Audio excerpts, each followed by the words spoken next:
बिस्मिल्लाहिर्रहमानिर्रहीम। अस्सलाम वालेकुम। आज 25 अक्टूबर बरोज़ इतवार हम बात करेंगे मरीम नवाज़ ने आज मुशर्रफ केस के हवाले से एक अहम बात की है और मैं उसका जवाब मरीम नवाज़ को देना चाहता हूँ। जो मुशर्रफ अदालत को लपेटने की बात की गई है वो कितनी बड़ी एक उन्होंने कितना बड़ा झूठ बोला है कि जब मैं आपके साथ वो डिटेल्स शेयर करूंगा कि मुशर्रफ की अदालत क्यों लपेटी गई है और उसका असल मकसद क्या था, और ये जिस जज ने लपेटी है वो इस वक्त सुप्रीम कोर्ट के जज हैं और इनका क्या मतलब है, ये सुप्रीम कोर्ट के जज को कुछ कह रही हैं या ये कहना क्या चाहती हैं, मैं आपके साथ बड़ी अहम बातें शेयर करने वाला हूँ। दूसरी जो अहम बात है वो मुराद अली शाह की गिरफ्तारी की खबरें आ रही हैं। नैब सखर ने आज बड़ी कार्रवाई की है और एक बड़ा स्कैंडल सामने आ गया है। वो स्कैंडल क्या है और नैब सखर अब क्या करने वाला है, और नैब सखर को आज डीजी नैब सखर ने जो डायरेक्शंस दिए हैं वो भी मैं आपके साथ शेयर करने लगा हूं। और साथ हम बात करेंगे हसन नवाज़ का पापा चोर है, ये नारा लग रहा है आज लंदन में, और लंदन हसन नवाज़ के दफ्तर के बाहर घेराव कर लिया पाकिस्तानी कम्युनिटी में। वहाँ इस वक्त क्या चल रहा है ये भी आखिर में मैं आपके साथ शेयर करूँगा। पहले हम बात कर लेते हैं, मरीम नवाज़ ने आज जलसे में ये बात की है कि मुशर्रफ को गद्दारी की सज़ा देने वाली अदालत को लपेट दिया गया है। अब उनकी जो गद्दारी है उसको लपेटने वाला और कोई नहीं है, लाहौर हाई कोर्ट का 3 रुकनी बेंच है और 3 रुकनी बेंच ने ये फैसला दिया है। उसमें बात ये सामने आई थी और ये जिस दिन मुशर्रफ को सज़ा सुनाई जा रही है, सेठ वकार अहमद सेठ साहब की जो चीफ जस्टिस हैं पेशावर हाई कोर्ट के, वो उस ट्राइब्यूनल के, वो उस कमीशन के हेड थे जिन्होंने सज़ा सुनाई थी, और जो उन्होंने उस सज़ा में ख़ास वर्ड्स इस्तेमाल किए थे मुशर्रफ के हवाले से वो भी आपको पता है। अब इस हवाले से क्या अहम बात है कि एक दरख्वास्त फाइल की गई थी और वो दरख्वास्त ये थी कि जो मुशर्रफ को सज़ा देने वाली जो अदालत है, अब मुशर्रफ कौन है? परवेज़ मुशर्रफ वो शख्स जिसने इनको NRO दिया था और जिसने इनको सऊदी अरेबिया जाने दिया था और जिसने मिसाक जमहूरियत में इन दोनों लोगों को फैसिलिटेट किया था, वो हैं परवेज़ मुशर्रफ। और आज वो परवेज़ मुशर्रफ इनको बुरा लगने लग गया है। जिस दिन परवेज़ मुशर्रफ से ये भीख लेके जिद्दा जा रहे थे उस वक्त मुशर्रफ बुरा नहीं था। अब होता यह है कि एक दरख्वास्त फाइल की जाती है और उस दरख्वास्त में ये मौक़िफ़ अपनाया जाता है कि जो मुशर्रफ ट्रायल है वो गैर कानूनी है। उसकी वजह यह है कि अदालत का जो प्रोसीजर था, आर्टिकल 6 हाई ट्रीज़न का जो मुकदमा है, हाई ट्रीज़न का मुकदमे के बारे में जो अमेंडमेंट लाई गई थी, और वो अमेंडमेंट थी 18वीं अमेंडमेंट, जिसका ये बहुत ज़्यादा लेते हैं कि हमने वो अमेंडमेंट की है और हमने पता नहीं को बहुत बड़ी जमहूरियत की खिदमत की है। ये किसी दिन मैं अलग से 18वीं तरमीम के ऊपर आपको बताऊंगा कि कैसे एक तरमीम में 200 के करीब तरमीम करके उन्होंने आइन का हुलिया बिगाड़ के रख दिया है। उसके ऊपर हम किसी दिन बात करेंगे। उसमें हाई ट्रीज़न के का जो आर्टिकल 6 है उसके लिए एक बात सामने आई थी कि हाई ट्रीज़न का मुकदमा आम अदालत में नहीं चलेगा बल्कि पार्लियामेंट एक कमीशन बनाएगी और वो पार्लियामेंट को ही जवाब दे होगा, और वो जो कमीशन बनाया जाएगा वो जो सज़ा देगा तो उसके बाद फिर उसकी अपील हाई कोर्ट में जाएगी। अब और साथ ये कहा गया था कि वो जो कार्रवाई है उस कमीशन की उसको किसी भी अदालत में चैलेंज नहीं किया जा सकेगा। ये वो अदालत बनाई गई थी और ये इन्होंने आर्टिकल 6 में ये चीज़ लिखी हुई है कि पार्लियामेंट कमीशन बनाएगी और उस कमीशन की कार्रवाई को किसी भी अदालत में चैलेंज नहीं किया जा सकता। ये इन्होंने अमेंडमेंट लेके आए थे। अब होता यह है कि नवाज शरीफ ने इफ्तिखार चौधरी को ख़त लिखा और उनको कहा कि गद्दारी का मुकदमा चलाना है। इफ्तिखार चौधरी ने एक बेंच बना दिया, एक कमीशन बना दिया और उस कमीशन ने कार्रवाई शुरू कर दी। अब जो प्रोसीजर है उस प्रोसीजर के तहत जो कंप्लेंट फाइल की जानी थी ना वो प्रोसीजर अडॉप्ट किया गया, जैसे अदालत बनाई जानी है ना वो प्रोसीजर अडॉप्ट किया गया, और ना ही कोई टेक्निकल बाकी चीज़ों का ख्याल रखा गया। और नवाज शरीफ की ख्वाहिश पे इफ्तिखार चौधरी ने बेंच एक कमीशन बना दिया और उस कमीशन ने जो उसके ऊपर समाअत करते करते एक वक्त आया कि सज़ा सुना दी।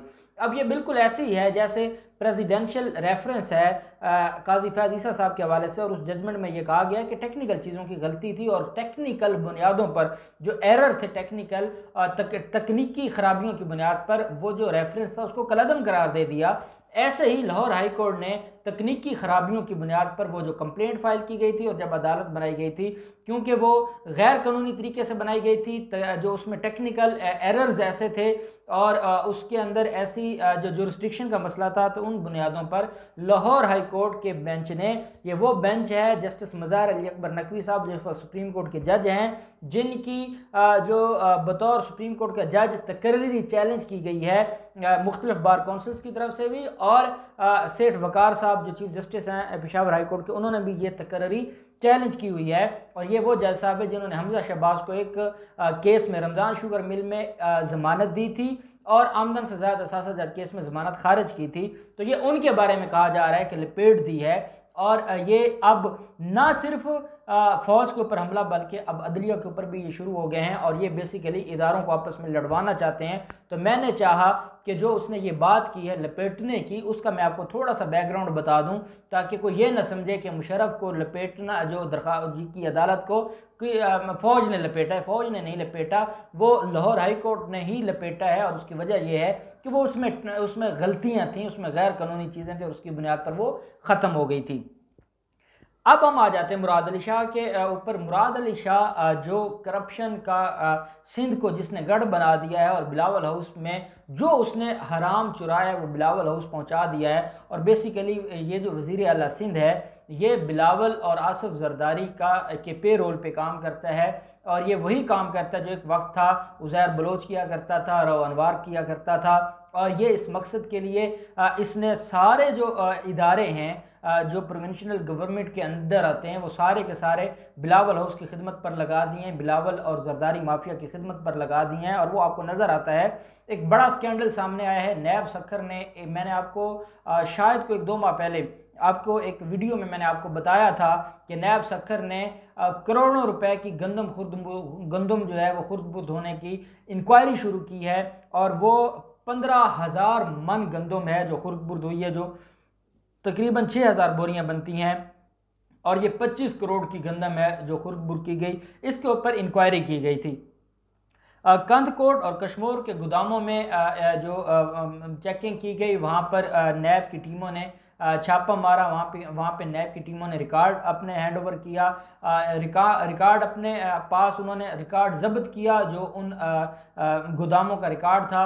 और इन्वेस्टिगेशन और इंक्वायरी करने के बाद वो उस नतीजे पर पहुंचे कि इतनी बड़ी तादाद में गंदम चुराई गई है, और वो गंदम ना सिर्फ चुराई गई है बल्कि वो बिलावल हाउस पहुंचाई गई है। और इसमें यह कहा गया है कि मुराद अली शाह की डायरेक्शन पर यह सारा कुछ हुआ है। वज़ीर आला सिंध, ये कहा गया कि सिंध के जो बड़े जिम्मेदार हैं उनकी डायरेक्शन पे ये सारा कुछ हुआ है, और ये गंदम बिलावल हाउस पहुंचाई गई है। बिलावल हाउस से मुराद आपको पता है कि वो कहाँ जाती है और कैसे स्मगल होती है, और ये सारी चीज़ें। तो आज ये कहते हैं कि आटा महंगा हो गया है, आज कहते हैं कि सिंध के हालात ख़राब हैं, लेकिन इनके आप काले करतूत देखें कि ये इतने जालिम लोग हैं और इतने वहशी लोग हैं कि इन्होंने जो सिंध के गरीब लोगों का हक था, देखें रोटी ये तो बेसिक राइट है, और ये तो इनके अबाव अजदाद जिसका ये बड़ा नाम लेते हैं उन्होंने भी रोटी कपड़ा मकान की बात की थी। वो रोटी छीन ली गरीबों से इन जालमों ने, और वो गंदम खुर्द-बुर्द करके चुरा के गरीबों का हक जाके आसिफ जरदारी और बिलावल जरदारी का पेट इन्होंने भरा है।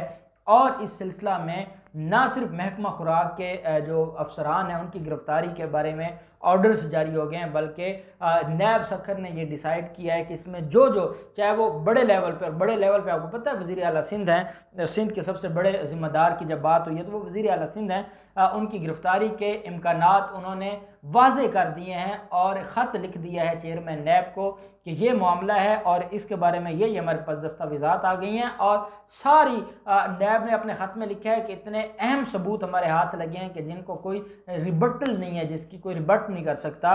और ऐसे मामले में अब बिलावल हाउस में खिलबिली मच गई है। उसकी वजह यह है कि ये गंदम गई थी बिलावल हाउस, और बिलावल आज तकरीर करते हुए जब जमहूरियत की बात करता है और जब सिलेक्टेड और सिलेक्टर्स की बात करता है उसको थोड़ी सी शर्म आनी चाहिए कि थर की बात ना करें, आप गरीब सिंध के गरीब लोगों की बात ना करें। जो हुकूमत ने सरकारी पैसे से, अवाम के टैक्स के पैसों से जो गंदम खरीदी थी, वो गंदम खरीदने के बाद वो गंदम आम आदमी को नहीं मिली और वो चुरा ली गई है, वो खुर्द बुर्द कर ली गई है। 6,000 बोरी 25 करोड़ की गंदम, और आप कहते हैं कि सिलेक्टेड और सिलेक्टर खुदा का खौफ करें। आपने तो गरीब आदमी के मुंह से नवाला छीन लिया है, आपने तो गरीब आदमी के मुंह से रोटी छीन ली है। आप किस मुंह से गरीबों की बात करते हैं और जमहूरियत की बात करते हैं? आप लोगों के अंदर कोई शर्म व हया नहीं है। साथ अब एक और अहम बात है, आज मरीम नवाज़ ने रोई भी हैं और ड्रामा रचाया है। जब वो रोई हैं या वो जब ड्रामा रचाती हैं तो मैं तो एक ही सवाल पूछता हूँ कि जब आज आपको मिसिंग पर्सनस के गम ने रुला दिया है, हालांकि आप तो खुद कहती हैं कि आपकी माँ की डेथ हुई और आप नहीं रोई, या उस दिन बेचारा आपका हस्बैंड जो सो कॉल्ड हस्बैंड वो गिरफ़्तार हुआ है और गिरफ़्तार होने के बाद आपने नाश्ता भी किया है पूरे उसके साथ जो अपने कारकुनान के साथ या विमेन जो फोरम है उसके साथ, और आपने ज़ोहराना भी किया है तसल्ली से खाने पीने के बाद आपने 4 बजे प्रेस कॉन्फ्रेंस की है। आपको क्या लगा किसी मिसिंग पर्सन से या लोगों के हकूक़ के बारे में? आपके अंदर सिवाय झूठ के कुछ नहीं है। और मैं कहता हूं कि मैं उस दिन मानूंगा जिस दिन आपके मुंह से ये निकलेगा कि जो मॉडल टाउन में एक औरत के मुंह में गोलियां मारी गई और एक औरत हामला औरत को कत्ल किया गया, शहीद किया गया और उसके बच्चे को भी मार दिया गया जो मां के पेट में था, जिस दिन आपने उनके हक में बात की, हम कहेंगे कि आप पाकिस्तानियों के हक में बात करती हैं। वैसे आप 100 बातें कर लें, 100 बातों से कौम को फ़र्क नहीं पड़ने वाला और आप बुरी तरह एक्सपोज हो रही हैं। हसन नवाज़ के दफ्तर के बाहर पाकिस्तानी कम्युनिटी ने एहतजाजी धरना दिया हुआ है। नवाज शरीफ की तकरीर से लंदन में भी जो पाकिस्तानी कम्युनिटी है वो उसमें गम व गुस्सा पाया जाता है, और जो प्ले कार्ड्स उठाए हुए हैं वो हैं हसन नवाज़ का पापा चोर है, और ये कहा गया है कि आप चोर हैं, आप के ख़िलाफ़ केसेस हैं और आपके ख़िलाफ़ बड़े केसेस हैं और आप लोगों को पाकिस्तान जाना होगा। मैं समझता हूँ जितनी ज़िल्लत इनको मिल रही है, चाहे वो हसन इसहाक डार हूँ, पिछले दिनों आबिद शेर अली की जो धुलाई की गई है, आज हसन नवाज़ की धुलाई हो गई है, बेइज्जत हो गए हैं, जलील हो गए हैं। नवाज शरीफ घर से बाहर निकलते हैं तो लोग गालियां देते हैं, लोग इस हद तक बेइज्जत करते हैं कि कोई इज़्ज़तदार बंदा तो वहाँ रह नहीं सकता। और अब इनको लंदन छोड़ना होगा और इनको पाकिस्तान आना होगा, और अब इनको नज़र आने लग गया है कि इनका लंदन के आम ख़तरे में है और बहुत जल्द इंशाल्लाह ये पाकिस्तान होंगे। इन सारे मामलात में जो भी डेवलपमेंट होगी हम आपके साथ शेयर करते रहेंगे। अल्लाह पाक पाकिस्तान का हामी और नासिर हो। बहुत शुक्रिया। अल्लाह हाफिज़। पाकिस्तान जिंदाबाद।